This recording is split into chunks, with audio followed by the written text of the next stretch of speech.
আপনার জমির ভালো ফলন পেতে চাইলে অবশ্যই ধানের মাজরা পোকাটা দমন করতে হবে, অর্থাৎ সেটা আপনি প্রতিকারী করেন আর প্রতিরোধী করেন। মাজরা পোকা ঠেকাইলে অবশ্যই আপনার ধানের শীষ বেশি হবে এবং আপনার ফলনও বেশি হবে। আপনারা মাজরা পোকার জন্য 2 বার স্প্রে করবেন। আপনারা জানেন যে 25 থেকে 35 দিন বয়সে মাজরা পোকার আক্রমণ খেতে হয় এবং 50 থেকে 60 দিনের মধ্যে আরেকবার হয়। দ্বিতীয়বার একটু বেশি হয়, কারণ হচ্ছে দ্বিতীয়বার আপনারা জানেন যে ধানের যখন শীষ বের হবে, অর্থাৎ এই ধানে এই যে এইখান থেকে যখন মোটা হইতে শুরু করবে তখন মাজরা পোকার আক্রমণটা খুবই বেশি হয়। কেননা এই শীষটা ওই সময় অনেক মিষ্টি থাকে, অলরেডি সেই মিষ্টি পর্যায়ে চলে আসছে।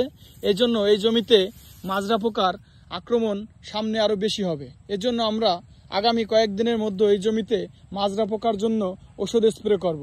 বাজারে রেড কার্ড, ল্যাটিন এই টাইপের অনেক ওষুধ পাওয়া যায়। আপনারা ওই যারা ওষুধ বিক্রি করে, কীটনাশক বিক্রি করে, তাদের পরামর্শ অনুযায়ী যে কোনো একটা ওষুধ ভালো কোম্পানি দেখে ব্যবহার করবেন। আশা করি আপনার ধানের ফলন ভালো হবে।